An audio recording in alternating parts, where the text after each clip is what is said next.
I do that. You're not Canadian. I do it sometimes. You? Button. I don't know what it depends. If I'm in front of a mic, I tend to pronounce it differently. My mother used to say puddin'. Puddin'? Puddin'. And it's like fingernails on a chalkboard to me. Well, we're live. Are we live? We are live. Sure are.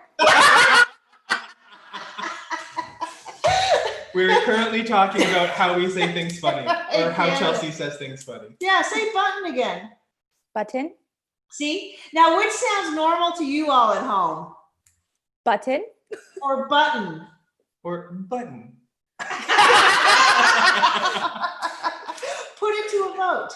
Because we don't think we all have accents, but maybe we do. I guess because you do. I think that's a very Canada thing that we don't pronounce our T's. Yeah. They're- It's same with like Toronto. Toronto. Yeah. Oh, yeah. Yeah. It's Toronto. Yeah. Oh.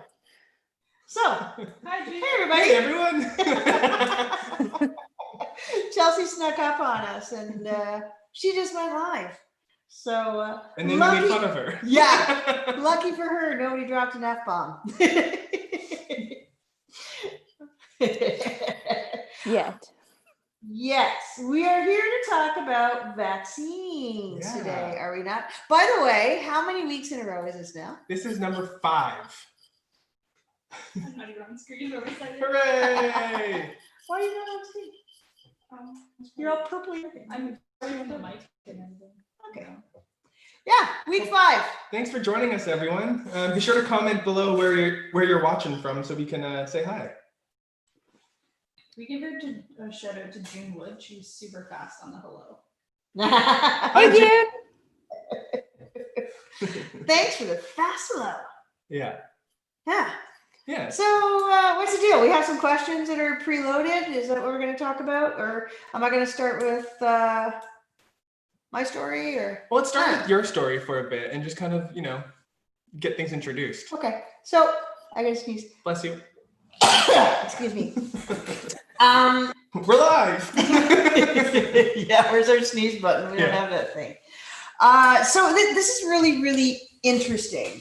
Because I know when we're talking about vaccines, a lot of you are sold on the fact that you don't want to do them, or at the very least, you don't want to do them as often as your vet would probably want you to do them. And the one thing that we need to be able to do is have a conversation with our vet and have kind of preloaded answers for him. And I think one thing that vets tend to say is that vaccines are safe and effective. And you hear this all the time. They're safe, they're safe, they're safe. Well, there's really no basis for a veterinarian to say that. And that's because for human vaccines, you can look up adverse reports. You can go on the FDA website and you can see all the adverse reports for whatever vaccine you're looking for. This doesn't happen with veterinary vaccines. So what happens is, do you know where they get reported? So if you were to call, if you were to call like the veterinary part of like FDA and you were or USDA and you were to say, I think my dog had a vaccine reaction, or if your vet were to say that, what they would say to the vet is submit it to the vaccine manufacturer. That's just all kinds of crazy. And you know what they're going to do with that? Yeah. Oh, yeah. Yeah. So they say, oh, no. Every now and again, we may ask for those reports. So what happened was one of our vet friends gave a couple of dogs lepto and they just died. And so he said, well, I have to report this. So he reported it. And then good for him, he thought, I wonder if that report actually made it through to the CVM, which is a veterinary part where they would go through to, because it feels icky to send them to the vaccine manufacturer. So we called up the CVM and he says, hey, I'd like to check and make sure my adverse reports made it to you. And they said, well, we can't let you see them. He says, what are you talking about? Well, no, they're not public access. He literally had to file a Freedom of Information Act to see his own adverse reports from his vaccines. And when he did, guess what? 0 for 2. Neither one was on there. So, so for a veterinarian to say vaccines are safe, in my opinion, he's got no basis to say that, because the vaccine manufacturer will vaccinate 5 puppies and one might die of natural causes, and they'll go, oh, that's attrition. All right, look, 4 survived. And they survived 4 days after the vaccine, so it's safe. That's really the only research that gets done on those vaccines, and they don't combine them with other vaccines, or they don't give them to sick dogs or older dogs, and it's just done in a lab. So it doesn't mean that what happens in those 4 days in a lab setting to those 5 dogs is what's going to happen to your dog. So that's really scary. Mm-hmm. It's really bought. Yeah. It's really good on that vet though for reaching Yeah. out, because it does feel icky.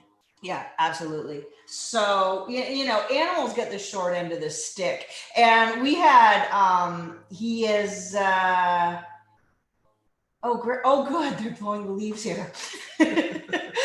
So there's always something going on here. Today, Mr. Holiday Lights is installing the lights. And now this guy's out here looking like a Ghostbuster, blowing all the leaves around.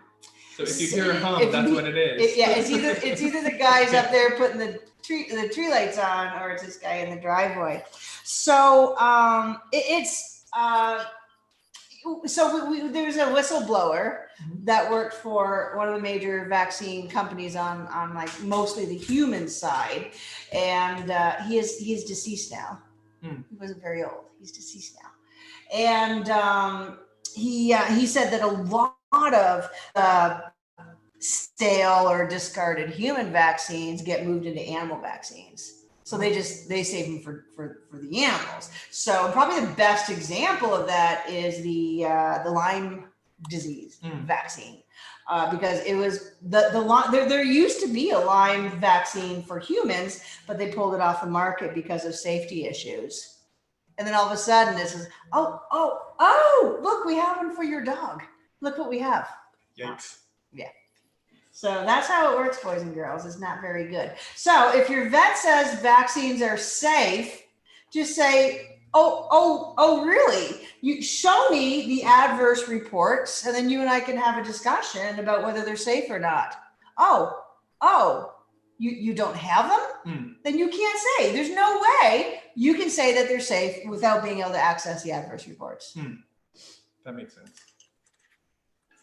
All right. Do we have any questions? Yeah, so I was spending some time in the pack this week, and I noticed that there was some interesting threads going on about vaccines. So the first, Always are. there always is, and you know what? It always brings out both sides of it. So sometimes it's hard to moderate, and you have to. So it's a great topic for a video. So the one that really struck me to get started with was submitted by Amy Reyes. So I'm not going to read the whole thing because there's some other stuff that's not about vaccines in her question, but she said, I've been fostering a stray mama and her litter for the last 10.5 weeks because I was so strongly pressured. I had no previous experience raising puppies, and Parvo is everywhere where I live.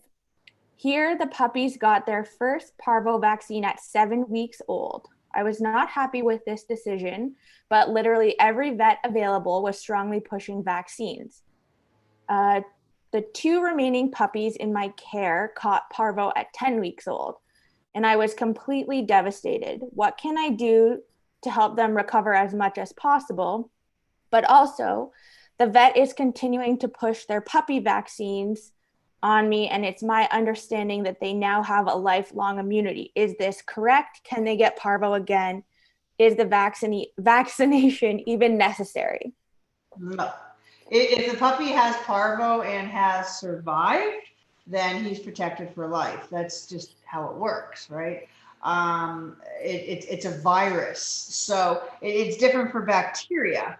But for anything that's viral, like distemper or Parvo, same with us with chickenpox and mumps, we just get it once and then we're immune to it. So yeah, any puppy that's had parvovirus, they're good for life. They're good for life.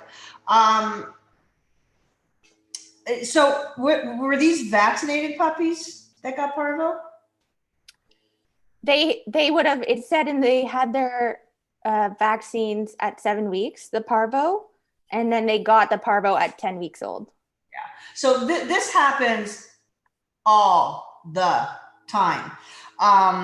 There's two types of vaccines in a nutshell that they can use for animals. For any disease that might be that's zoonotic, so that we can catch from our animals, like lepto, Lyme, rabies, they use a killed vaccine.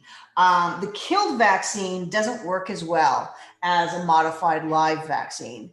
But the killed vaccine makes very, very sure that they don't shed that disease through their feces or their urine, because that's bad. So because what you don't want is a whole bunch of vaccinated dogs pooping rabies out of their stuff, and we're picking it up, and then we get rabies from our dogs. That's why it's killed. But anything that's not zoonotic, that we can't catch, like distemper or parvovirus, is a modified live vaccine. So it still has the virus in it and is not fully inactivated. So what can very often happen is that it wakes up in the dog and causes the disease that we were trying to prevent in the first place. Happens all the time. And I wish that it was mandatory, or at least presented to puppy buyers. If their puppy gets parvo and the puppy's been vaccinated, I wish the next step would be, let's send this out to the lab and find out whether the parvovirus is wild strain or vaccine strain, because they can do that. Yep. And it happens so often where it's vaccine strain that's actually causing the parvovirus in the puppy. Interesting. So like they get it from the actual vaccine. Yeah. And there's a couple of ways that can happen. I mean, sometimes it's just the fault of the manufacturer, and it just didn't get inactivated properly. But then also in the real world, you're not exposed to 7 diseases all at once. You don't walk into a room of these sick and infected people, basically. You know, oh look, that one's got like, you know, some, you know, scarlet fever going on, and that one's got, you know, it just doesn't happen. But when we vaccinate with 3, 5, 7, and even more viruses at the same time. The immune system is a finite resource. It can only stretch so far. And if it's spending all of its time trying to clean up this attack from all these different viruses and bacteria at the same time, not to mention whatever whatever else is in the vaccines, like MSG, formaldehyde, you know, foreign animal protein, all of that, just that chemical soup. It's very often the immune system just breaks down and they can't fight it, and the puppy will get what you were trying to protect it from. So I don't even know if that answers the question, but it's interesting. It is. And I remember in that thread that one person said that they said the vaccine can give the dog parvovirus, and people were a little bit hesitant about that. I think there's a lot of fear about parvo, and I think that explains it, honestly. Okay, let's start. So this one is sent in by Judy Umstead, and hopefully she's watching. Comment if you're watching, Judy. She is an animal control officer in Connecticut. My recent cruelty case was 2 Great Pyrenees puppies that were dumped and had parvo. They spent 4 days at emergency vet and are recovering. Great appetite. Switched them to raw. Woohoo! No vomiting, but no formed stools yet. How would you proceed? And the vet we use wants to vaccinate them. Can they shed the virus for 6 weeks? Would love to get them into homes. So I guess that's similar to parvo.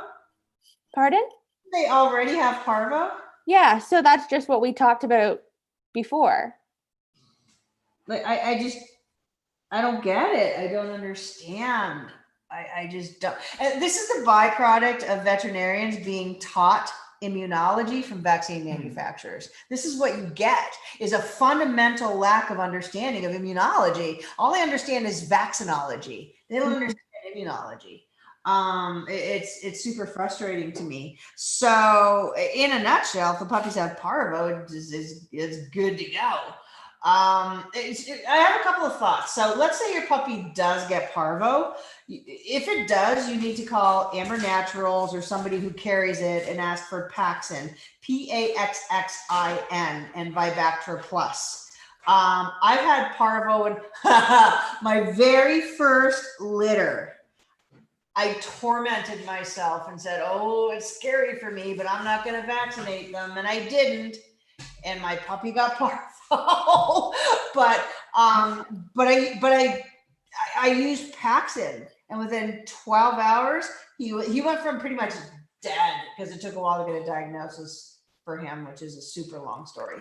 But within 12 hours, he went from just not moving to eating and pooping normally in 12 hours with Paxin. So it really is a phenomenal product for anybody getting a puppy. If you're thinking about, not vaccinating, I would just have Paxin on hand, because it's really peace of mind. In my opinion, it is way better and way more effective than anything your vet can offer your puppy. The first thing that they're going to want to give your puppy is Tamiflu, which has A, never been tested in animals, and B, is shown to cause mutations in viruses. Oh, somebody's calling me. You're supposed to turn your notifications off, aren't you, when you do these things? And look, I can't. Okay. Sorry. That's a video 101, is what turn your notifications off. We'll edit it out later. And I think the other thing is when it comes to puppies, oh my God, there's so much to talk about with vaccines. For those of us that have new puppies, I think we tend to think that it's dangerous to wait until they're older to get the vaccine. We kind of like the idea of waiting a bit, but we think it's dangerous.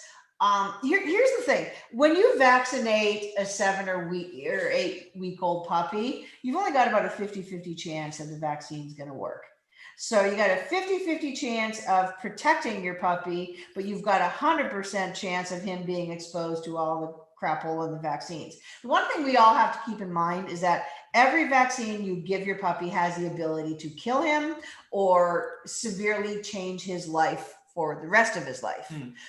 So we're talking about really bad allergies or autoimmune disease. So that's always the risk of vaccination. But, the benefit is not that it makes your dog immune, because he'll get immune by himself. He'll develop immunity by himself. What vaccines do is that they just expose the puppy, hopefully safely, to that vaccine on a schedule that's comfortable for us. So my advice to anybody with a puppy, and this is what I would do with my puppy. This isn't my advice because I'm not a veterinarian. Here's what I would do with my puppy is I wouldn't vaccinate them. But if somebody held a gun to my head and said, you have to vaccinate your puppy, what I would do is I would buy that puppy from natural rearing breeder so that it's not vaccinated at 6 or 7 weeks old. And then I would wait until 16 weeks of age. And then I would do distemper and parvovirus only, or a DAP, which has an adenovirus in there. And I would wait till 16 weeks of age and only do that. Pretty much 95% plus puppies that are vaccinated at or after 16 weeks of age are protected for life. The other 5% are just non-responders. You can't titer them and really understand what's going on. So that's what I would do. Now that may seem dangerous to us because we're like, oh my gosh, I can't take that puppy out until he's 16 weeks of age.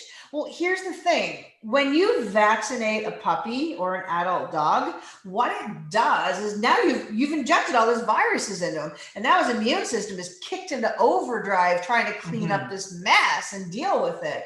So it suppresses the immune system and leaves that puppy susceptible to pretty much anything that comes in his path. So for about 10 to 14 days after vaccination, your puppy is more likely to catch whatever comes in his path. So the unvaccinated puppy is actually safer to take out than a vaccinated puppy. So what I would do with my puppy if I had to vaccinate is I would wait. Even if he got a shot from the breeder at, 7 or God forbid 6 weeks of age, I personally would wait until 16 weeks of age, because then I know I only have to give one, and then good for life. Good for life. Okay, so next one here is from Julie. She says, I have a litter of puppies and I've done some reading about dangers of vaccines. I've also been told that if owners choose to vaccinate, they should wait till 16 weeks. My vet is having a fit over this. She is trying to scare me with Parvo. What should I do? Who's having a fit over it? The vet.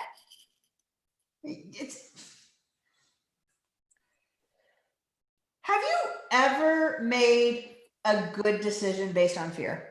No. No. Not one decision ever was made that was good under fear.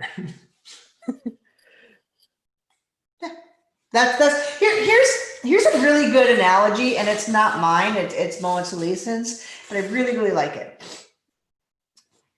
Life is deadly risky. You can't eliminate risk. You can't. Sooner or later, your dog's going to die. We all know that. And hopefully it's later and not sooner. Life is deadly risky. So I think a lot of us think vaccination is about, and this is what vets will have you believe, because they scare you into vaccinating, like vaccine is only good. So where's the informed consent anyway? They only scare you about not vaccinating, and they say nothing about the potential risks that are associated with the vaccine. But life is deadly risky. And whether you decide to vaccinate or not vaccinate, your puppy or your dog is going to have risk. So if you don't vaccinate, then yes, the risk of infectious disease like parvo or distemper is elevated. It is, like, that's the reality of it. But if you vaccinate, if you choose to vaccinate, now you have the risk of autoimmune diseases, lifelong allergies, which is the number one reason dogs go to the vet, not parvo. Do you know how many dogs are euthanized because of terrible raging allergies that you just can't get under control? Right? Like, how many times do you hear of dogs dying from parvo? Like, hardly ever. And I mean, and of course that number would go up a little bit if we stopped vaccinating them, but there's also the element of herd immunity where they're just going to be exposed to it and they're going to be okay. But so if you don't vaccinate, you have the risk of infectious disease. Most of them are puppyhood diseases, and once you're past puppyhood, then you're okay into adulthood. Your puppy's probably been exposed to all of them, and he's good. His immune system has said, yep, I'm good. I'm protecting you from all these things now. If you vaccinate, now you increase the risk of all of those chronic long-term diseases, cancer, allergies, joint disease. They've actually cultured dogs with hip dysplasia and cruciate tears, and they actually find the distemper vaccine in those joints. Oh, wow. So we as dog owners have to think, which risk are we willing to live with? Are we willing to, potentially have our puppy get parvo or even distemper? Or are we willing to roll the dice and vaccinate and say, sure, hope they don't get, lifelong allergies to joint disease? So I think veterinarians give us the illusion that just vaccinate and everything will be okay. All of your risk disappears. And that's not how it works. But they also give the illusion that like, if you don't do it, they're gonna get it. Yeah. Yeah, and we hear that. How many times have I heard parvo is really prevalent in my area? Mhm. Says only everybody, that's what we hear from the vets. So that's what it boils down to. Like for all of you listening here right now, you have to decide it's not your vet that goes home with a potentially, sick dog. It's you. You're the one that pays the price for your decision. Your dog is the one who pays the price for your decision. So it had better be your decision and not your veterinarian's decision, because you pay the price and your dog pays the price. That's a great point. Okay, so a couple questions from the comments here from our live. Thoughts on mercury-free vaccines? Yeah, so they can say that they don't have mercury or thimerosal, but if the thimerosal is added to an ingredient and then the ingredient is added to the vaccine, then they can say that it doesn't have thimerosal. So go ahead, but once again, sure, look for a thimerosal-free vaccine. But you know what? In the end, it doesn't even matter, because aluminum, which is in the rabies vaccine, is way more damaging to your dog than mercury is. Aluminum, and you know that. If you've ever looked at Alzheimer's disease, those neural plaques that develop in the brain, they all have aluminum in their core. Yeah. Aluminum is so inflammatory to your dog and to his brain. It's insane. So thimerosal free, yay, great. Still got aluminum. So again, don't feel all comfy cozy with that. Okay. What about 1 year versus 3-year rabies vaccine? They're the same. Same? I would never, ever opt for a 1-year rabies vaccine. It's funny because there's actually some rabies vaccines that are exactly the same, but here in North America, they say only a year, but in Europe they say 3 years. But I wish I knew. I wish I had JJ's. There's actually one now, and I can look it up and look it in the comments, because the thing about killed vaccines, with a modified live vaccine, you can give one and it's like, yay, it's good. But with a killed vaccine like rabies, sometimes it actually can take a booster, because that virus is totally inactivated and the immune system might go, I don't know, what is that thing? And so it's sometimes you may need a second shot with the killed vaccine. You may, but there is because what happens is your vet wants you to do the rabies vaccine at 4 months of age or whatever. Put it off as long as you can. Just wait until you if it was my dog, I would wait until I got caught and somebody brought it to my attention. I would hold off as long as I could to get that rabies vaccine done, because it's potentially those killed vaccines. Oh man, those killed vaccines come along with such a chemical cocktail, like things like aluminum and formaldehyde. Formaldehyde is in killed vaccines, and it is the most carcinogenic substance in the world. Yeah. Formaldehyde, right? Yeah, that's the stuff that they preserve dead bodies with. So I can't remember what I was saying. So I can actually write that down in the comments, because this particular rabies vaccine the first initial shot, they say, yep, you're good for 3 years. And I love that. So I can write that down in the comments. I would probably encourage you guys to look at that, but I'm really not an expert at which vaccine is better. I'm more an expert of just avoiding them altogether. That's my thing. I tend to create health by building things. I like to build things and then not make scaredy cat decisions and then just make rash decisions that wrecks all of that work because I was scared. So I prefer to build the immune system and give my dogs the opportunity to fight disease naturally because they come with a baked in immune system and it works very well all on its own. Vaccines do not immunize, they just sensitize, they just kick the immune system in the pants. It's going to happen eventually, whether you vaccinate your dog or not. Okay. Apparently the makers. One more. Let's just do one more here. Let's kind of wrap it up here. One more? Okay. This is a good one to end on. So it said apparently the makers of vaccines say that dogs should not be vaccinated over 9 years of age. Is this correct?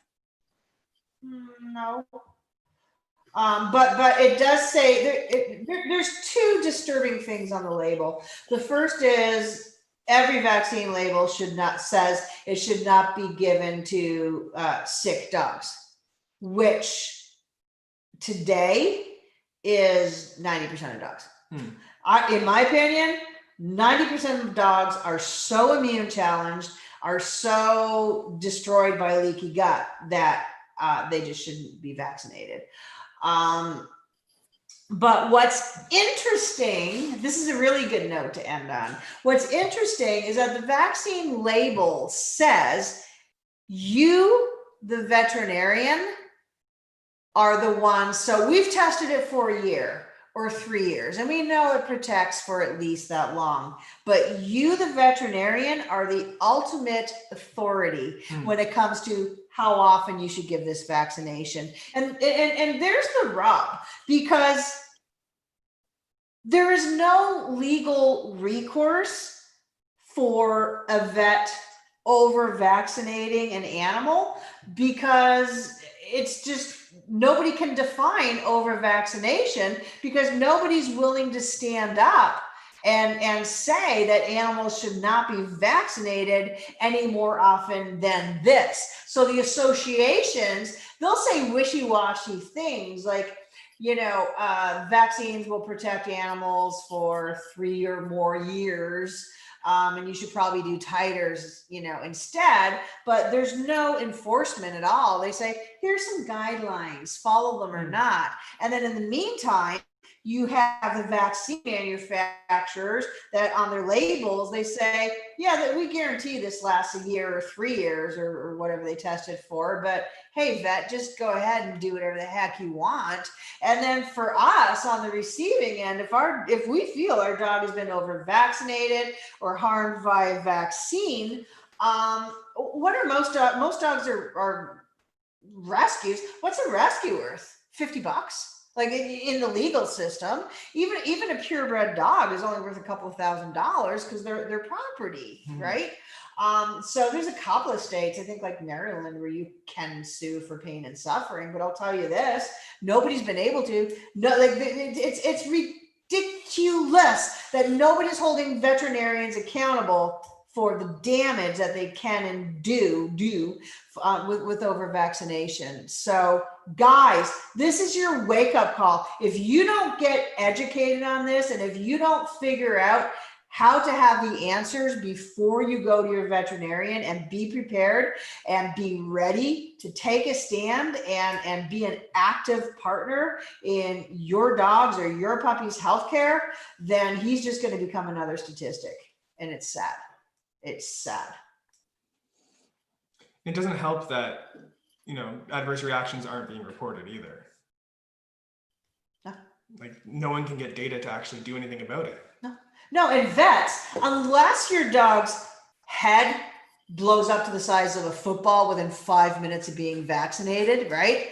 Then they're not going to recognize it as a vaccine reaction. They think a vaccine reaction is immediate. But sometimes like the damage is so insidious. Like vaccinated dogs, they develop autoimmunity to their own collagen. to their own DNA. Do you understand that? They are autoimmune to their very own DNA. Tell me things aren't going to go bad when that happens. And it might not happen right away, but here's this autoimmunity to their own body tissues. Sooner or later, it's going to bite them in the ass. It's just, something's going to happen. And because it can take days or weeks or months or even years for us to notice this damage, it's like, oh, look, his liver's shot now. But it took so long for this to happen. Nobody calls it vaccine damage, but it is. So this is one area where veterinarians are just completely in the dark. They just do what the vaccine manufacturers tell them to do.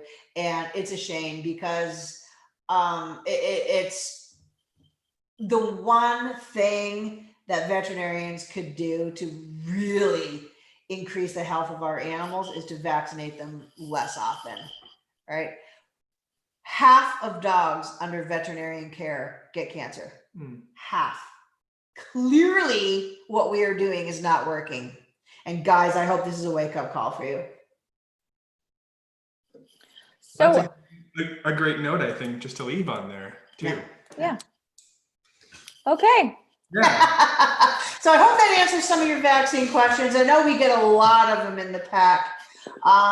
If we haven't covered any, maybe just keep the conversation going, guys, and we can always come back and cover some more of them, even if you want to talk about, you know, specific vaccines like non-core or the flu vaccine. Oh, that's an interesting one. That's a whole other Facebook Live on its own. But we can always come back and we can look at this topic again, guys. But we got to go back and do some work now. So, and I think the moral of the story is just do your research so you can make an informed decision. It's your like this is you probably noticed with dogs naturally. I own my dogs. I'm not their parent. I'm not their guardian. And don't get me wrong, I call myself mommy, right? I brought chickens home for Audrey today, roast chickens, and look what mommy got, right? So that doesn't give me permission to tie them to the bumper of my car and abuse them. But I'll tell you what, I own my dogs. They are my property. And I'm adamant about that because as soon as I'm a parent or a guardian, it opens the door for other people to say, this is how we think you should treat your dog. And that for me, and don't get me wrong, like we need animal welfare. We need people looking out for our animals, but not to that extent, because ain't nobody gonna tell me how often I should vaccinate my dogs and what I should vaccinate with them. That is my decision because I care about my dogs. And I've taken the time to educate myself up the wazoo about vaccinations because, guys, it is the most important decision you can make or not make for your dog. Totally. All right, guys, on a happy note. On that note, we'll see you next week. I'm going to hit the end button. Okay, button. And comment below. And you know, feel free to tell Chelsea that she pronounces button all wrong. It's completely wrong. And we'll see you guys next Thursday. You bet. Have a good one, everyone. See ya. Thanks.